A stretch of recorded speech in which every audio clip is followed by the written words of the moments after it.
You've seen the photo, I can't re it's a famous photo, I remember Leslie Kean, she had it on her behind her on the wall, and it looks just like this. I'm sure you know what I'm talking about. Yeah, I've seen pictures of some of flying saucers in aerial maps as well. But that's a different Supposedly, it's yeah, a optical, and this is LIDAR, right? I mean, this specific thing we're yeah, looking at right here? Okay, yeah. So it doesn't really look like that. As I said, it's a data void, and it's I completely see. circular, and there's a point in the middle that's below ground. I see. So completely circular, but the up and down. Yeah, why would you have a point in the middle of it that's below ground? But again, it could just be something of an Mm. artifact of the laser or something. So it could have a completely natural explanation.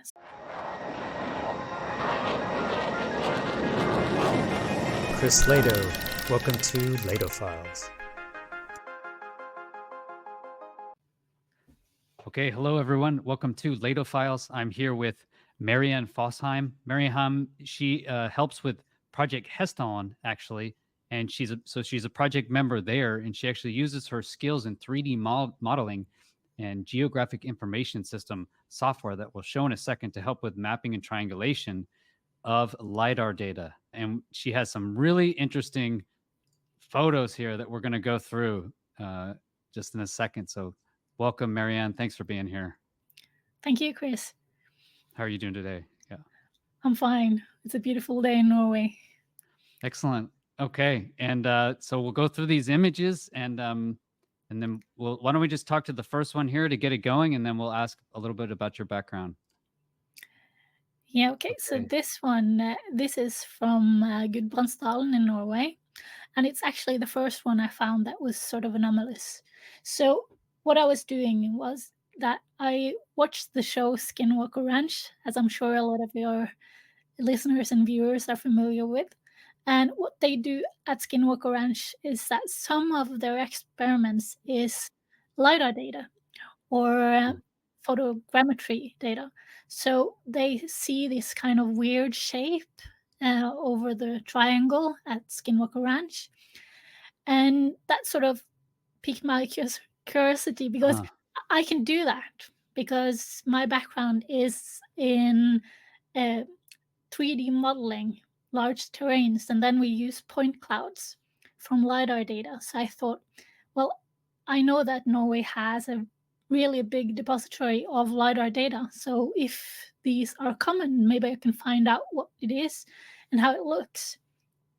So I started looking at LiDAR data, of course, starting with Heston, as that is sort of the most famous area in Norway. And the Heston one is pretty basic. It's not very much. You could see some clutter, but it's not nothing really stands out. So I tried a couple more um, using this Norwegian datasets, and nothing. But then I saw this. Um, so that's the image that you got up now, which sort of I was like thinking, is this building? What's going on here? It's these weird shapes, and if you can see, like from um, the aerial photography, you can see it's just like grass plains. It's nothing there, not a building, not anything. And I, this is just a point cloud. So a point cloud is something that's created when you do land survey. And it's basically that you shoot a laser down to the terrain and it goes back up and then it registers this point with a distance to the source. So these are millions of points from an airplane. And what it does is that it does it double. So it does a couple of sweeps over everything, and it does multiple flights. So this would be sort of a data set compiled of multiple flights. But this one was interesting. And when I turned on the layer called DTM in the map, I saw the image that you showed first. Okay. And Where is this located? I think it's a kind of 150 kilometers or something from Hessdalen. Hmm. So it's not that far, but it's quite far. Um, but Gudbrandsdalen is famous in Norway for having a lot of weird sightings. So Um, it's sort of, it's not a hot spot, but it's they have a lot of sightings. And what So image? What type of image is this? Is this what? satellite?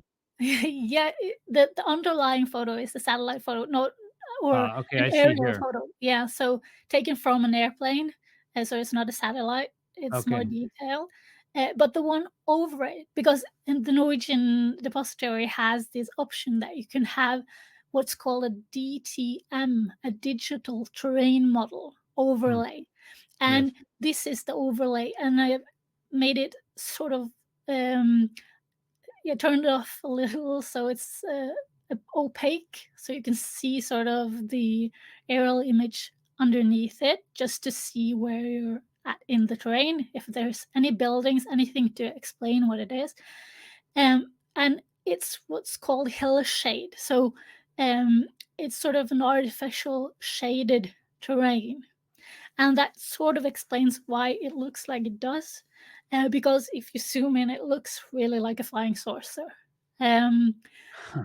so, but actually, what it is, it's a completely round data void with one point dead in the center that's underground. Um, Whoa. yeah, Okay. so that's, and these are, well, I wouldn't say they're common, but if I was looking at a surface of water, I would say it's common, or maybe like at a glacier, because this might be how a highly reflective surface would look to me. A highly reflective surface Yeah, in LIDAR, in, right? yeah, but the problem here is that there's nothing to reflect anything. Like if you see the terrain, it's Yeah. just vegetation. It's There's not a lot of like elevation in the terrain, so it's quite flat and quite easy to map. So there is no reason why you have this kind of uh, Anomaly. reflective, yeah, anomaly. And what it is also, it's quite large. It's I think it's Yeah. 9 meters across. So you might do the math with the Wow. size of it in feet. Yeah, you see a road here, Yeah. Well, it's a small, it's 20 a very foot local road. So 20 uh, feet maybe? Yeah. yeah, something like that. So it's quite Okay. large, even for a reflection in the middle of nowhere. So um, even if it's something that you would find in a data set, it's at the wrong place, and it Okay. looks sort of off. And I find these in several data sets as well. I found one that's larger than this one. I think you have it in your images Okay. in one of the later ones, but I'll show you a couple because I found more. But this was the one that really stood out first and like piqued my interest. So I continued to search, and I found a lot of other things that are sort Wow. of So anomalous. this so just to summarize here, so this is sorry, from an airplane. Yeah. It took the picture and the LiDAR, so the same airplane does the same thing, I Well, guess? and I think it's not maybe from the same flight. Uh, It but it's from the same area. It shows the same things, but it's hmm, probably not taking at the same instance as the lidar data, but close. close. Yeah, I guess that would be interesting, right? Because I guess you could argue that maybe something is there in between Sure. the 2 images, or, like the satellite passes o or not the satellite, they get the optical image, and then in between that, some anomaly happens or something? But either way, do you see stuff like this normally in LiDAR images? Um, well, it depends on what you call normally, because I've found several of them. So it's there Okay. are more of them in the same data set. But yeah, I And see this is them. from the same image? Or I mean, Yeah, the same area? yeah. And I have some explanation of what it is. These things that look sort of like sweeps, that might just be an artifact of the data set, sort of making It the laser sort of making a fan pattern when it registers the terrain, and then it suddenly starts registering points. mm, So it looks sort of like a fan. Yeah, this looks like a Yeah, sweep of something, like if you look at a radius of energy here. yeah, but the ones that you see up in the air, the red ones, Yeah, is a correlation with the anomaly in the DTM. So I the see. one And that did looks you like color it red or why is no, it no, no. red? That's just sort of the Altitude. color scheme used to show the point cloud in the viewer. Okay. And so can you describe or explain the point cloud again? I didn't really understand. Well, you can see like there's an airplane and it has a laser, and it Yep. shoots the laser like really rapid Mm. impulses down on the ground, and then wherever it hits something, it's reflected back. And Yep. each one of those pulses is one of the points. So it would measure like the distance from the laser to the Hmm. point that it hit on the ground, and that would sort of make up a point that Yeah, we has have this. I yeah, actually use this type of system is called a radar altimeter. yeah. So we used a radar altimeter in the F-16. It has it, and we actually used DTM data. I remember. I didn't think it would be the same, and we would carry these big cartridges, these DTC digital terrain cartridges. Each one was $20,000. Actually, it carried it was like 2 megabytes or something. Yeah, but it's And really accurate. The ones in Norway is accurate up to I hmm, think it's point 2 meters. Yeah, so it's very 20 accurate. centimeters accuracy, and I know you could get it Hmm. better than that. But if you're flying in a fighter plane, that would be really useful because then you would have accurate information of the terrain beneath you. Yeah, we used it. I mean, every flight it was critical. I mean, if it wasn't there, you would still fly, but it depended on the mission. Yeah, Okay, so basically, the plane is flying overhead because I'm guessing by how the energy is coming down, and it's shooting these beams. But what's happening is it's picking up, it's reflecting back. And if you did see my theory, right, is based on light reacts to density of space. So what this would look like to me is that there's some density yeah. warping going on here, Yeah, where you're or seeing this something anomaly. interfering with the laser. But it's really weird that Mm. it's a complete circular void. Like, um, Yep. yeah. So I Is it have this. spherical? What is the actual shape? Because it looks like it has a point on the top. If we go back, is Yeah. So this is just the DTM. So it's slightly different from the point cloud. I don't know how exactly they are made, but you use the point cloud and then you also use ground radar. And for hmm. some reason, this is the result. Um, And ground radar. Yeah, So that is it's how it's combined together. explained. Yeah, Ground radar. So from the plane or from the ground? I don't know. I've just read Huh. up on this. I've never actually been in a plane and looked at LIDAR uh, Huh. being shut down on terrain. I've just worked with the point cloud. So, but as it is explained online, it's you use the point cloud and then you sort of filter out using software because Hmm. when it hits something, it would get a signal, and it depends on what kind of signal that comes back. So if it's foliage, for instance, then you would get a signature that's slightly different than if it hits bedrock, for instance. I Um, see. So it really so matters you, what. yeah, Oh.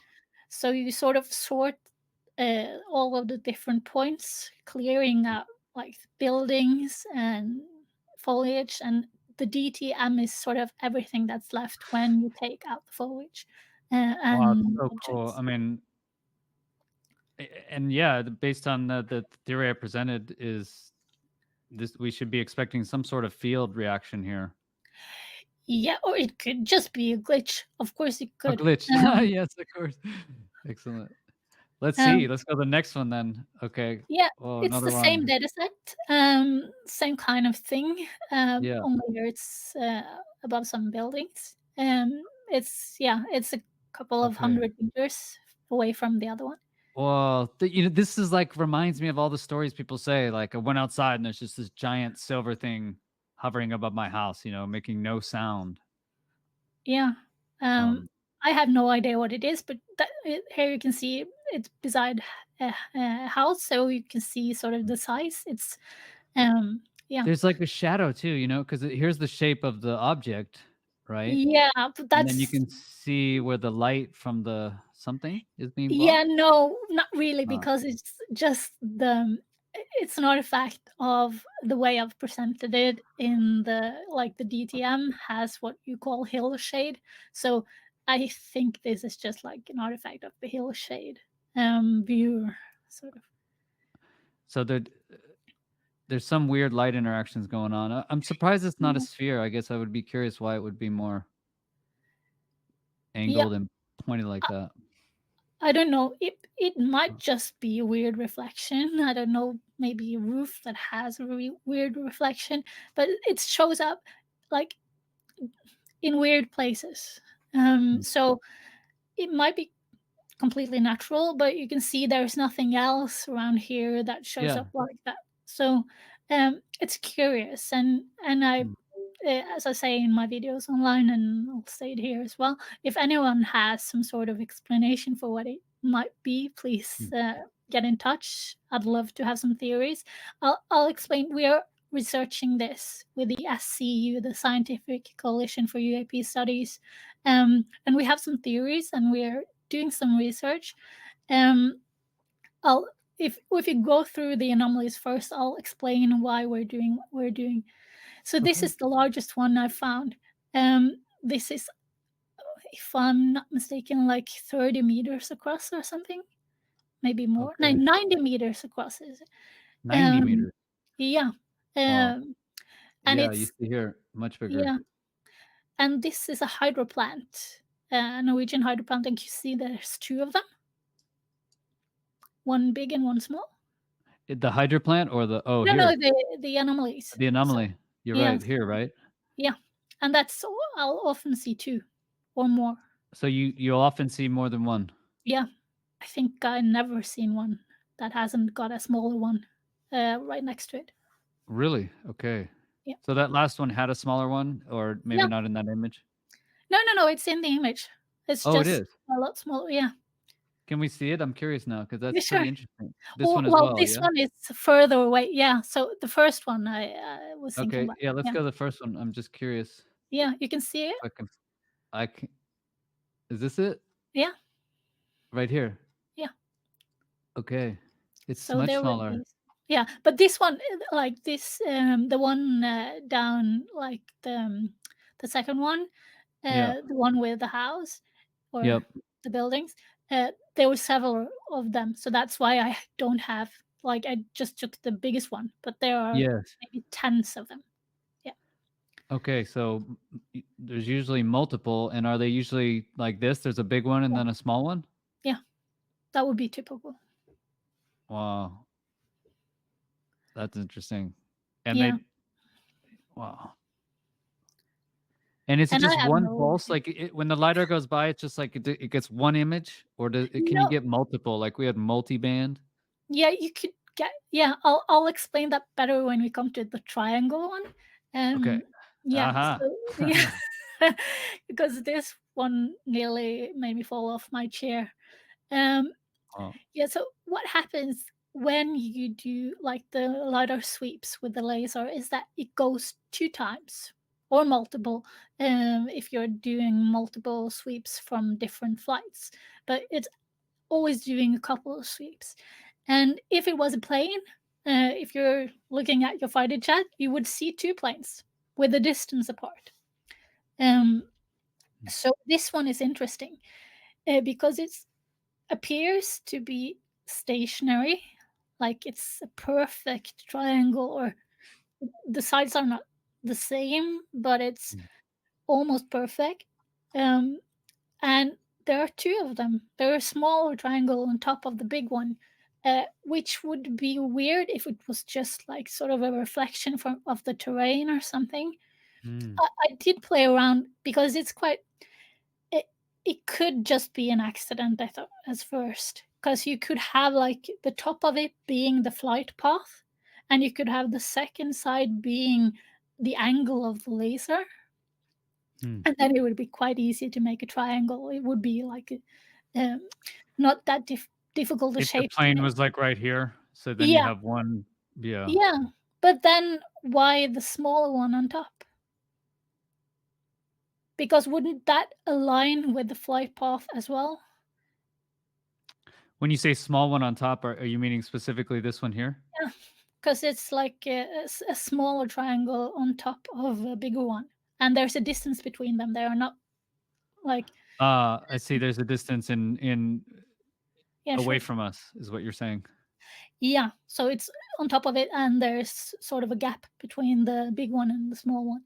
And I if it see. was just an artifact of the flight path, I would think that they would have started like the top of them would be aligned. Hmm. But yeah, I had no idea what this is. I've done a lot of things to try to find out. Um, Again, if someone has an idea, please let me know.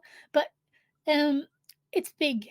Um, uh, well, since it's a triangle, we'll just use the normal size used for a triangle. It's the size of a football field.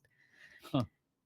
So it's 120 meters, uh, like from one side, yeah, from this 120. side to the other, yeah. So that would correlate quite well with the football field. So it's a big one. And you hear that, right? You hear about these football-sized. It's just a red square. This reminds me of the red square they talked about out in Yeah, California. and But it's Erling, obviously it's not red, right? This is just going to be no, it's reflecting just the back height. Yeah, so everything laser that's information. higher up would be red, and lower down would be blue or green. So, but the funny thing is, I didn't know this when I saw it first. But Erlingston, like the head of the Heston project, he Yes. has a sighting of a triangle that changes shape, like that grows, and yeah, so it increases and decreases in size as he's looking at it. I've never heard of that before. So, Hmm. but there are actually sightings of triangles that increase and decrease in size. So that's curious. I just have one thought too is, what if this is the same effect, that we're looking from above? Could the plane possibly be over here?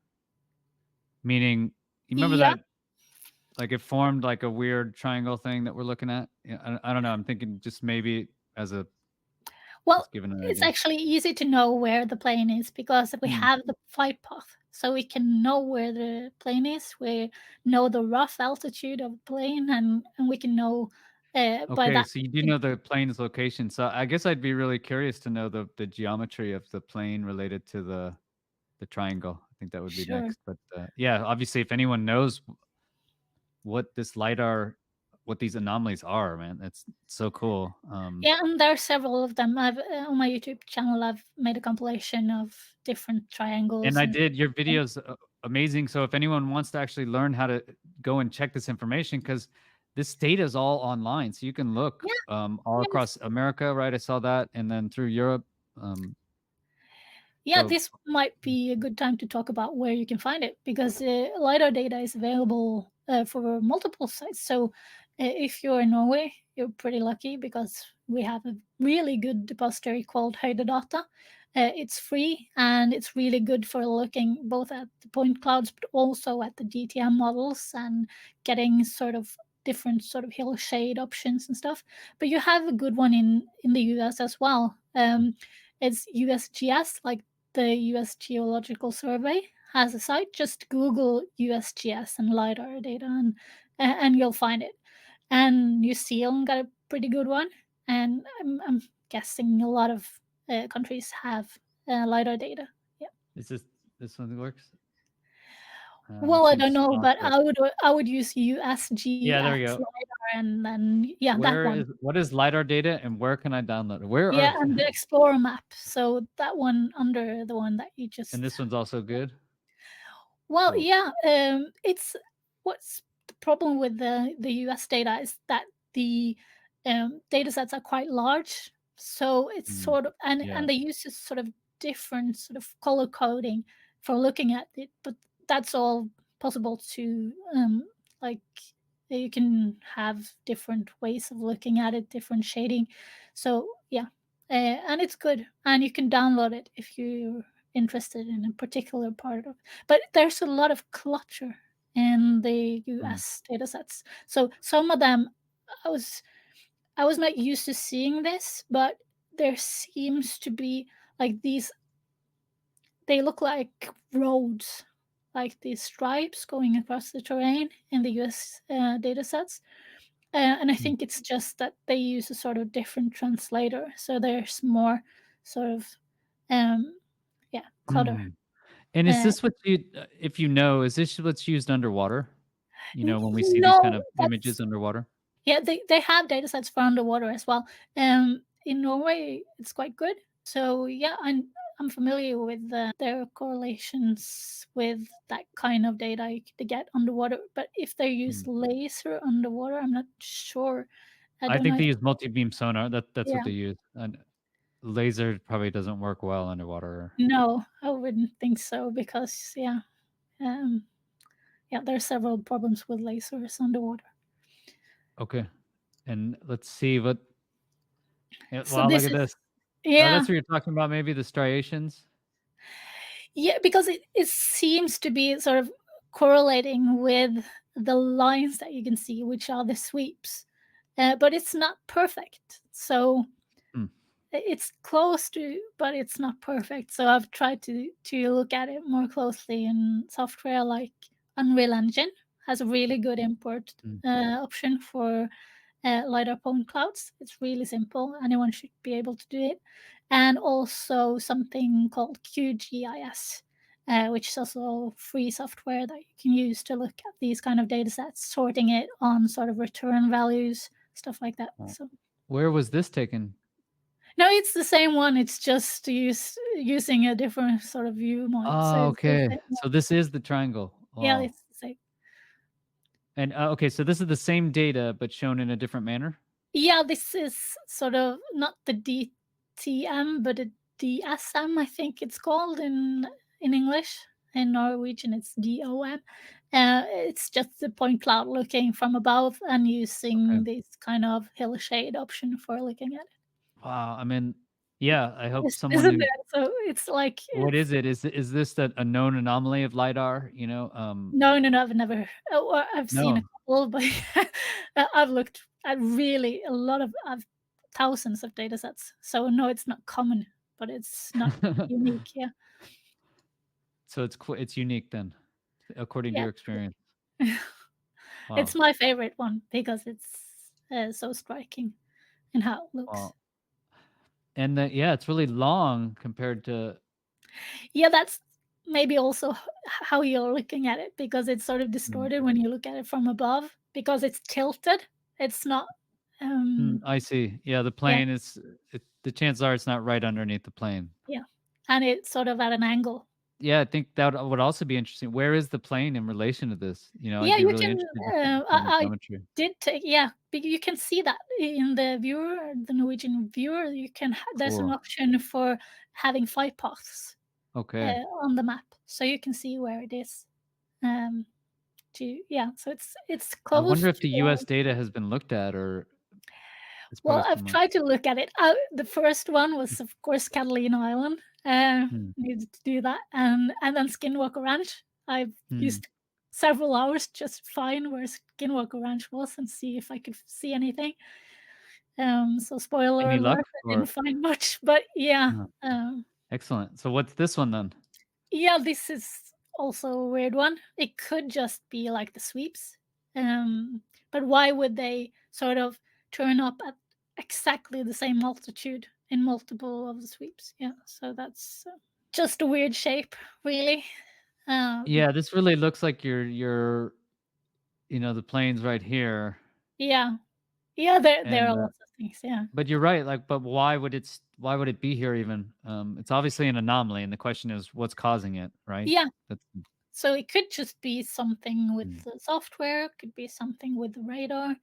But again, it doesn't look like the normal anomalies that I would see in a lot of data sets because there's a lot of things that looks like clouds or vapor, or maybe a bird. Hmm. But this is sort of different in that, yeah, it's so uniform. These are funny. Um, so this, I think, is you can sort of understand them to be an artifact of the laser because it correlates with the angle of the laser. What's fun, yeah. So what's funny with them, because they show up in a lot of datasets, is that I think they have something to do with the object it's hitting, because I have found that you could have several of them, and they start like the bottom of them would be at the same point in different flights. So it would always correlate with the angle of the laser hitting an object, but the same object would make this same artifact from different flight paths. So, Wow, um, that's amazing. That well, to me, that's really sounds like you're getting a multi viewpoint, yeah, I have no idea what they are. Um, multi but capture. yeah, it's interesting. I just figured I'd put them in there. But I'll talk a little bit about what we're trying to do with the Coalition for UAP Studies, because um, we had a hypothesis that um, this might have something to do with the laser having what you call it, a sort of georeferencing device, like something that reports the position of the lidar, so that you would get, Like an INS, inertial yeah, I don't know navigation how they system. do it, but yeah, a GPS signal or something like that. So Yeah, we started if it's with plugged the, into the plane, it'll be yeah GPS with an INS. Yeah. yeah. So we started with the GPS. We have a couple of stations in the US now that's just a GPS measuring device that all it does is reporting its position back to itself. So we're logging the position of sort of a device and seeing if there would be sort of anomalies in how it reports its position, Hmm, because that I see. could give some anomalies in datasets like this one. I think don't think we have a sort of equipment that's quite as accurate as the one you would use in a Hmm, lidar, but there it was a start. And what we found out is that there are quite a lot of anomalies in what it reports as its position. So hmm, um, things like Skinwalker Ranch, where they have a person with a tracker that goes around the property, and then another one goes around, and some of the data appears underground. That's potentially just the GPS reporting got it. its sort of set position um, inaccurately. Okay. So that I- could be it. So we have these kind of experiments to see if we could at least eliminate some of the things it might be caused by. So that's the first Yeah, one. that's interesting for sure. It seems like a good lead if you have the same place but with multiple flights. It seems like a great place where you have more data to actually compare. Yeah. Wow, interesting. That's, yeah, so definitely anomalies, and it's just what are they from? Yeah. This one I think is in Bodø or Tromsø. I can't remember. It's north of in Norway. I think it might be Bodø. Um, And does this go straight up and down? Is this straight up and down, or do you know this if it's is angled or? pretty much, yeah, but they are Hmm, normally at an angle. So this one is okay. just happens to be straight up and down. So maybe the plane is directly above whatever it's reflecting. Um, but yeah, and what we're doing as well is also with Project Heston is that we're making a sort of, yeah, what do you call it, a depository, sort of A database, yeah, I guess. a database, yeah, from all the Norwegian sightings that's reported Cool. in different articles. And what I want to do is that I want to see if it correlates, like a place that you would have a lot of UAP sightings in Norway. Does that correlate Mm, with the places I'll find a lot of these in mm, LiDAR datasets, just to see if there is some sort of correlation. So mm. I'm doing Gudbrandsdalen, is one of the weirdest places. So we have a Where is lot of this? I'm sorry? it's called Gudbrandsdalen. It's Okay. yeah, so that's the place that we looked at first. Okay, And yeah, this one. this place. And there's a lot of weird stuff that yeah, even have a UFO landing in Gudbrandsdalen with multiple witnesses. It's sort of like Oh, Norway's Phoenix Lights. There was a sighting in 1983, I think, uh, where people reported stuff like forest fires that moved and things that landed. They even find tracks of objects. Um, yeah, so I think it's almost a week where a lot of people saw a lot of weird things and heard a lot of weird things as well, because the sightings in Gudbrandsdalen also was accompanied by sound. So you would have stuff mm. like people will describe it like a heavy chain being dragged rapidly along a floor, followed by something like a rock slide or a big truck dumping a ton of boulders. Um, so yes, sound in Gudbrandsdalen is quite common actually in the Norwegian sightings. That's rare, right? Normally in Yeah. these kind of anomaly sightings. So yeah, this is sort of a hotspot from Lillehammer and up to places like Lom, Skjåk. Yeah. Yeah, And have you those, seen the photo? I can't. It's a famous photo. I remember Leslie Kane. She had it on her, behind her on the wall, and it looks just like this. I'm sure you know what I'm talking about. yeah, yeah, I've seen pictures of some of flying saucers in aerial maps as well. Um, that's But that's a supposed different. to, It's yeah, a optical, and this is lidar, right? I mean, this specific thing we're yeah. looking at right here. Okay, Yeah, so it doesn't really look like that. As I said, it's a data void and it's I completely see. circular and there's a point in the middle that's below ground.